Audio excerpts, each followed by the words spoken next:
John Wick Chapter 2 picks up pretty much where the first film left off, but because of all the mayhem that John Wick caused in the first film, coming back into the business, it kicked off a blood debt that he owes to another man. This other man says that if he ever got back into the business, then that meant he was, well, back in the business full time, so he would have to do a job for this man that he owes. That is when everything kicks off. When John Wick refuses, stuff starts happening, bad stuff, which obviously John Wick goes up against. The plot is basically paper thin, as you would expect from a film like this, but we don't come to a film like this for the plot. We come for the characters, the cool characters, and the action scenes. Now, I wasn't as overly impressed with the first film as most people. A lot of people hailed that as the best action film in a long, long time. I thought it was good. I thought it was solid.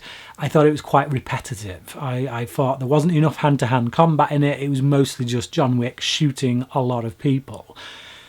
This film corrects that mistake, I think. This film is much, much better. It is very evenly handed with the way it deals out its action sequences. There's plenty of gunfights, plenty of hand-to-hand combat, plenty of car chases. And most importantly, these things are all shot in a way that is quite fantastic, in that you can see what is going on. One of my recent problems with a particular franchise, Resident Evil, was that I can't see a thing that is going on. The film was wall-to-wall action, but I couldn't see any of it.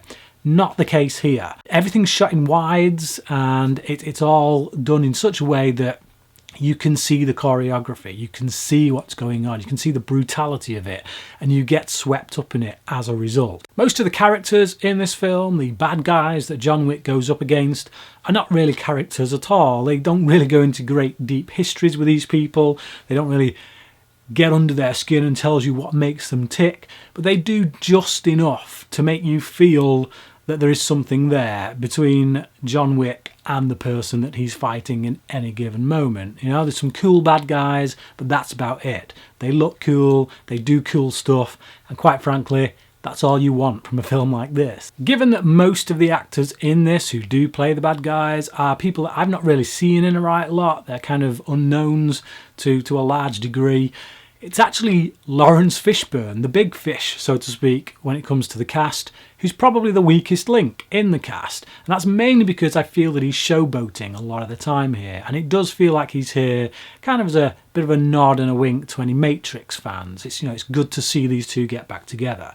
That being said, it is still Laurence Fishburne, and Laurence Fishburne is a very watchable dude. This film has a budget that is twice that of the original film, and I just think it gives them a much broader canvas to work on. The set pieces are much bigger, and visually they're able to do things that they weren't perhaps able to do in the first one. There's a final showdown towards the end of the film set in this hall of mirrors, and it just blows my mind, like the visuals on it. I'm looking at it and thinking, that's such an impressive set. It's such a beautiful thing to look at. It is an absolute fantastic action film.